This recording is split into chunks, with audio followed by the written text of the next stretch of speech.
नमस्कार, मैं हूं आपके साथ निशु शर्मा और आप देख रहे हैं हिंदी खबर।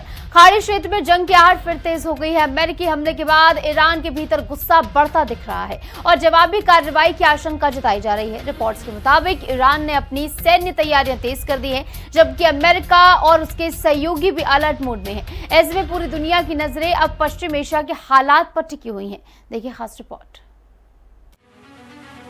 ईरान और अमेरिका के बीच फिर से जंग की चिंगारी भड़कने लगी है।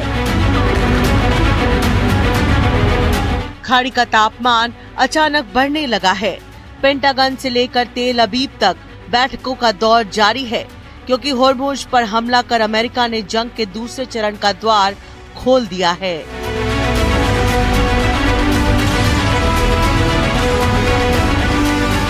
अमेरिका ने फिर से ईरान पर अटैक किया, जिसमें 4 जवान मारे गए और अब मुश्तबा इसका इंतकाम चाहते हैं।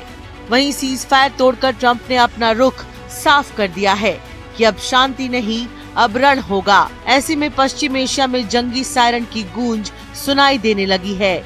सीज फायर टूटते ही अब ईरान के सब्र की बांध टूटने लगी है।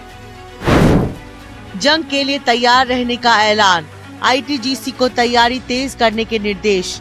पश्चिम एशिया में यूएस संपत्ति पर फिर हमला। यानी ये तो साफ है कि अगर युद्ध की शुरुआत होती है तो हमले और तेज होंगे। ईरान को अब अमेरिका पर भरोसा नहीं रह गया है। जब ईरान बातचीत के टेबल पर आता तो अमेरिका ईरान पर हमले शुरू कर देता है। ट्रंप की इस दबाव वाली नीति का नतीजा है कि अब अमेरिका ने ईरान के खिलाफ युद्ध छेड़ने का मन बना लिया है और उसका पहला टारगेट बनने वाला है संयुक्त अरब अमीरात। लेबनान का इंतकाम, यूएई पर ईरानी प्रहार। यूएई पर कभी भी हमला शुरू कर सकता है ईरान। यूएस इजराइल पर दबाव बनाने का प्लान। इजराइल लगातार कर रहा लेबनान पर हमला।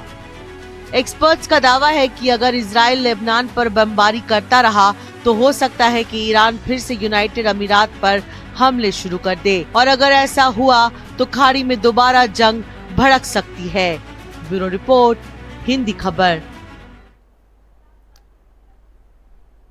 और इसमें ईरान के बाद अब ट्रंप का टारगेट जो है ओमान नजर आ रहा है। आपको बता दें, हमले से पहले ओमान को दहलाने की धमकी ट्रंप पहले से ही दे चुके हैं। ईरान ओमान की साझेदारी से ट्रंप जो है खफा नजर आ रहे हैं और ईरान ओमान के बीच हॉर्मुज साझेदारी प्रस्ताव को लेकर ट्रंप का गुस्सा जो है जग जाहिर है। और ऐसे में हॉर्मुज स्ट्रेट में जहाजों की आवाजाही पर साझेदारी जो हुई है ईरान के साथ ओमान की, और जो संबंध अच्छे हो रहे हैं, इसको लेकर ट्रंप जो है वो तल्ख तेवर दिखाते हुए नजर आ रहे हैं। और इसी को लेकर ओमान को दहलाने की धमकी भी ट्रंप की ओर से दी गई। यानी ईरान के बाद अगला टारगेट जो है अब ट्रंप का वो ओमान नजर आ रहा है। और ऐसे में ओमान को दहलाने की साजिश और कहीं की धमकी पहले से ही ट्रंप जो है दे चुके हैं। और इस मद्देनजर ट्रंप की ओर से जल्द एक्शन भी लिया जा सकता है, क्योंकि फिलहाल जिस तरीके के हालात मिडिल ईस्ट में बने हुए हैं वो और ज्यादा जंग की तरफ जाते हुए नजर आ रहे हैं। और इसी मद्देनजर जब ट्रंप ये कह देते हैं कि ओमान को दहला दिया जाएगा, जो साझेदारी हुई है ईरान और ओमान के बीच,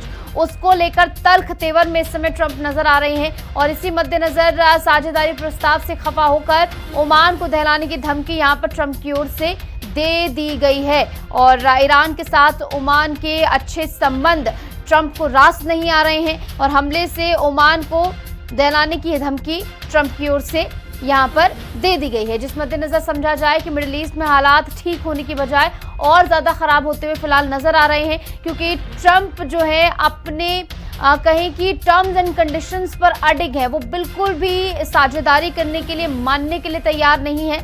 और ऐसे में इसी मद्देनजर अब जो है खतरा और